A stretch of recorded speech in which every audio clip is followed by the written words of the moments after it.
안녕하세요. KB투자증권에서 통신 서비스 업종을 담당하고 있는 이지연이라고 합니다. 오늘은 2011년 통신 서비스 산업 전망에 대해서 말씀드리도록 하겠습니다. 저희는 지난달에 통신 업종에 대해서 비중 확대 투자 의견을 제시한 바 있습니다. 종목별로는 KT와 SK텔레콤에 대해서는 매수 의견을 제시하였고요. SK브로드밴드와 LG유플러스에 대해서는 중립 의견을 제시하였습니다. 통신업종의 주가 수익률을 보시면 지난 10년 동안 2006년과 2008년을 제외하고는 그 지속 코스피 수익률을 하회하는 실적을 기록하였습니다. 성숙 산업의 특성상 성장 모멘텀이 제한된 가운데 단기적으로는 스마트폰 확산에 따른 실적 개선 기대감이 충족되지 못한 것으로 판단하고 있습니다. 그러나 차트에서 보시는 바와 같이 경기 선행지수 증가율 하락 국면에서 통신업종의 할인율이 감소했었던 과거의 경험과 스마트폰 확산과 더불어 업종 내재적 요인들의 긍정적 변화들이 발생하고 있다는 점을 감안할 때 내년에는 주가 반등이 가능할 것으로 예상하고 있습니다. 투자 포인트별로 좀 더 자세히 말씀드리도록 하겠습니다.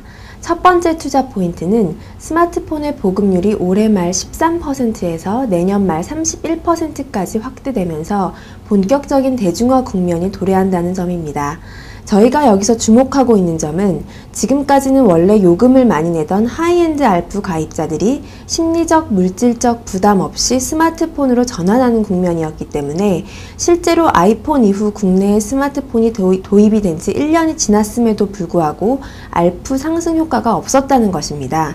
따라서 내년에는 스마트폰이 본격적으로 매스 고객군으로 진입하면서 본격적으로 알프 증대 효과가 나타날 것으로 판단하고 있습니다. 그림에서는 SK텔레콤과 KT의 알프 전망을 보실 수 있습니다. 저희는 내년 1분기부터 통신업체의 평균 알프가 증가하는 것으로 예상하고 있습니다.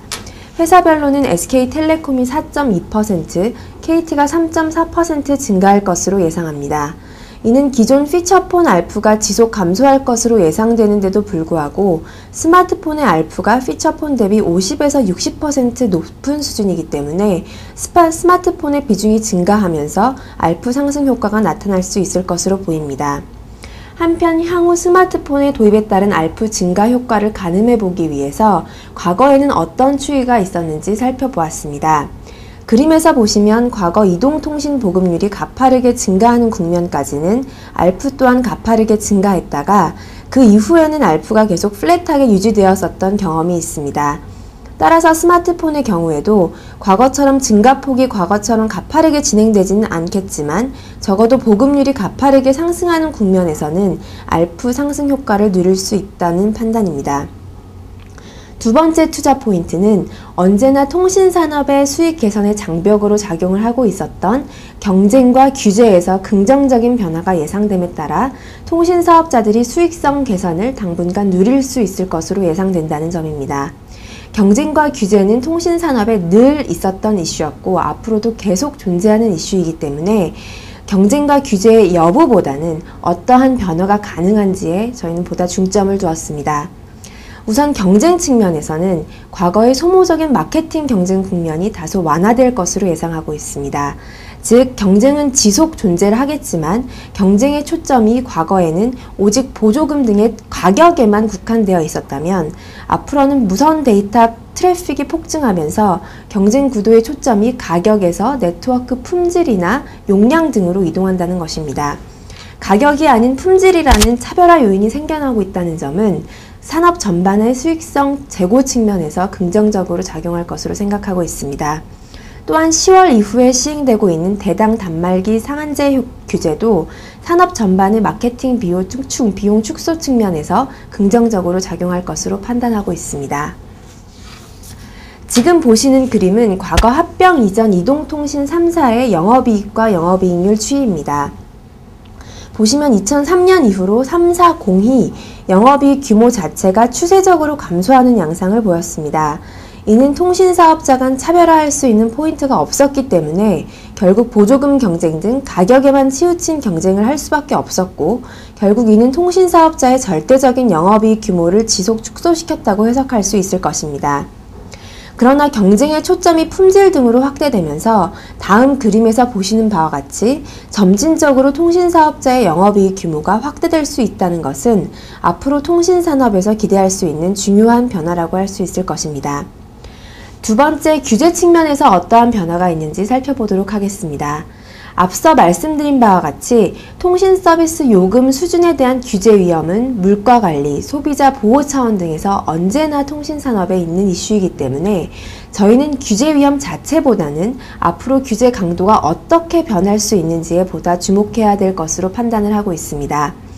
저희가 통신 요금에 대한 규제 강도가 다소 완화될 수 있을 것으로 판단하는 이유는 다음과 같습니다.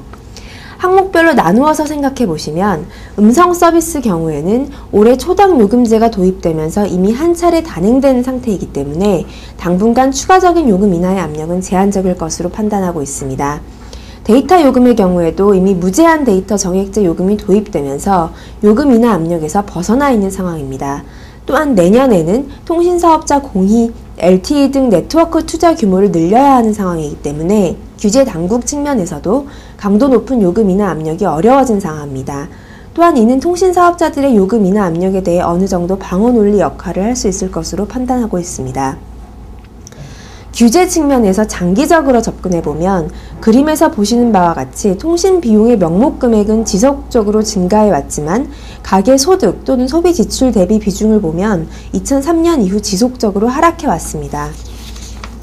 또한 1997년과 2003년 통신비 명목 금액 자체가 가파르게 상승하는 국면이 있었는데 그 이유에 대해서 고민을 해본다면 통신 서비스의 범위가 과거 유선 전화에서 이후 초고속 인터넷, 무선 통신 등으로 확대되면서 서비스의 범위가 확장되었기 때문입니다.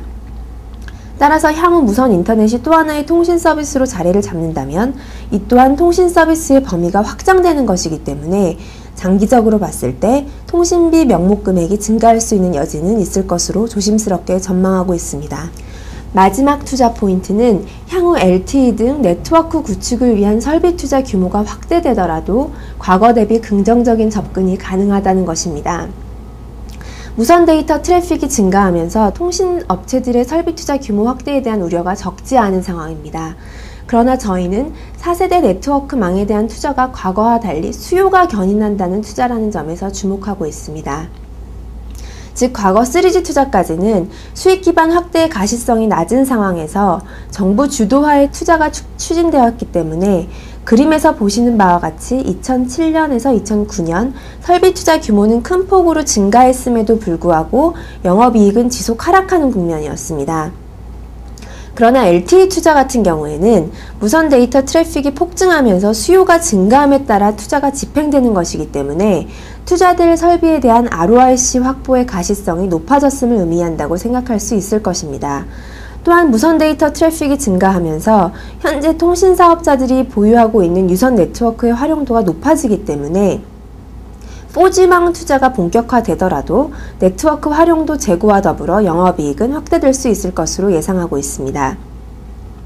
앞서 말씀드린 산업 전반의 펀더멘털 개선 요인들을 감안해서 내년에는 통신 서비스 업종에 대해서 긍정적으로 접근하시는 것을 추천하는 바입니다. 종목별로는 KT에 대해서 매수 의견과 12개월 목표 주가 62,000원을, SK텔레콤에 대해서는 매수 의견과 목표 주가 217,000원을 제시하고 있습니다. KT의 경우 저희 탑픽으로 제시하고 있는데요. 그 이유는 유선 네트워크의 경쟁력을 바탕으로 트래픽 분배 능력 및 투자 효율성 측면에서 경쟁력이 부각될 것으로 예상하기 때문입니다. SK텔레콤의 경우에는 이동통신 퓨어 플레이어이기 때문에 이동통신 업황 모멘텀 호전 수혜의 가시성이 가장 두드러질 것으로 예상하고 있습니다. LG U+와 SK 브로드밴드에 대해서는 중립 투자 의견을 제시하고 12개월 목표 주가는 각각 8,500원과 6,000원을 제시하고 있습니다. LG U+의 경우 점진적인 실적 개선이 예상되는 바이지만 스마트폰 시장의 경쟁력을 회복하기에는 다소 시간이 걸린다고 판단을 하고 있습니다. SK 브로드밴드의 경우에는 SK텔레콤의 유선 재판매에 따른 마케팅 비용 축소 효과로 가장 가파른 실적 개선이 예상됩니다. 그러나 밸류에이션 측면에서 동종 업체 대비 한 38%의 프리미엄을 받고 있는 상황이기 때문에 밸류에이션 측면에서 부담스럽다고 판단을 하고 있습니다. 따라서 시장에서 기대하고 있는 합병에 대한 가시적인 방향성이 나오기 전까지는 보수적인 접근이 바람직하다고 판단을 하고 있습니다. 이상 통신 서비스 업종에 대해서 말씀드렸습니다. 감사합니다.